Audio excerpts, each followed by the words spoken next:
জয় রাধে। আজকে বামনের মোড়ে কীর্তনের মহোৎসব 3 দিন, মানে 8 দিনে 24 প্রহর কীর্তনের সমাপ্তিতে গতকাল একাদশী ছিল, তাই মহোৎসব হয়নি, ফল মহোৎসব হয়েছিল। আজকে অন্যের দ্বারা সেই মহোৎসব শুরু হয়েছে। ভগবানের সামনে সমস্ত নিবেদন করা হয়েছে। সেই নিবেদিত জিনিস দর্শন করুন।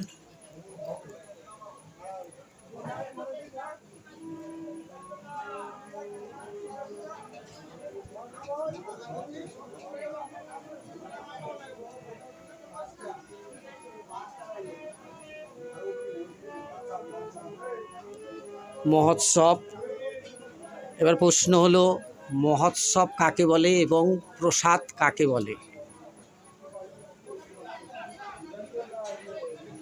মহোৎসব কাকে বলে এবং প্রসাদ থেকে মহাপ্রসাদ হয় কি করে? মহৎজনের উৎসব পালিত হলে তাকেই বলা হয় মহোৎসব। যে পঞ্চতত্ত্বকে এখানটায় পঞ্চতত্ত্বের ভোগ নিবেদন করা হয়েছে এবং গুরুদেবের ভোগ নিবেদন করা হয়েছে এবং রাধাকৃষ্ণের ভোগ নিবেদন করা হয়েছে। এই যে 7টা ভোগ এখানে নিবেদন করা হয়েছে, মহৎজনের যে ভোগ নিবেদন করা হয় সেই তাকেই বলা হয় মহোৎসব, মানে মহৎজনের উৎসব, তাকে বলা হয় মহোৎসব। তা এই মহোৎসবের প্রসাদ অবশ্যই সবার গ্রহণ করা উচিত এবং ভোগ দর্শন করা উচিত, কারণ ভোগ দর্শনে নিজেদের দুর্ভাগ্য কাটে, দুর্ভাগ্যের বিনাশ হয়, দুর্ভোগ কাটে। আর এই প্রসাদ থেকে মহাপ্রসাদ হয় কি করে না, ভগবানের সামনে যে ভোগ নিবেদন করা হয় সেই ভোগ তখন হয় প্রসাদ, নিবেদিত হয়ে গেলে হয় প্রসাদ। সেই প্রসাদ যখন ভক্তের কাছে পৌঁছায় সেটা হয় মহাপ্রসাদ। আর সেই মহাপ্রসাদ আবার একজন ভক্তের কাছে যখন পৌঁছায়, সে যখন আস্বাদন করে, সেই মহান বৈষ্ণব বা ভক্তরূপে এসে যখন সেই প্রসাদ গ্রহণ করে, সেটা হয় মহাপ্রসাদ। তাই সেই মহাপ্রসাদ, সেই মহোৎসবে সবার ভাগ্যে জোটে না। যাদের যাদের ভাগ্যে হয় তারা অবশ্যই সেই বৈষ্ণবের কৃপা প্রাপ্তি।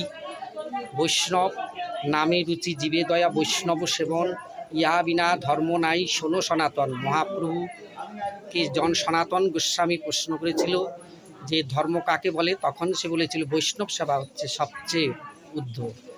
সেই বৈষ্ণব সেবা মানে মহৎজনের সেবার মাধ্যমেই মহোৎসব হয়, উদযাপন হয়।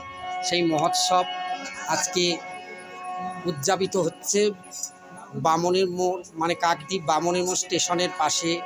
সেখানে আমি আজকে উপস্থিত আছি এবং সেখানে ভোগ নিবেদন হয়েছে। সেই ভোগের ওখানে বিভিন্ন ব্যঞ্জনাদি দিয়ে ভোগ নিয়ে, কারণ সেই ভোগ আরতির মধ্যে গাওয়া হয় শাক শুক্তা লুচি পুরি, আনন্দে ভোজনও করে নদিয়া বিহারী।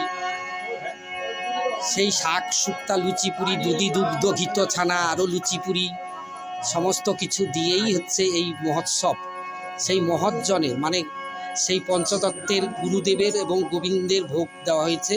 সেই গোবিন্দের ভোগ প্রসাদ হয়েছে। প্রসাদের পর তারপরে ভক্তের কাছে দিলে ভক্ত সেটা আস্বাদন করলে হবে মহাপ্রসাদ। আবার সেই মহাপ্রসাদ যখন আবার সর্বজনের মধ্যে সেটা বিতাড়িত হবে, সেটা হবে মহাপ্রসাদ।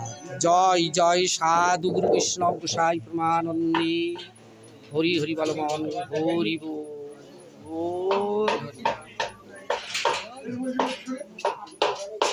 দেখতে হবে, জানতে হবে, শিখে রাখতে হবে, মনে রাখতে হবে।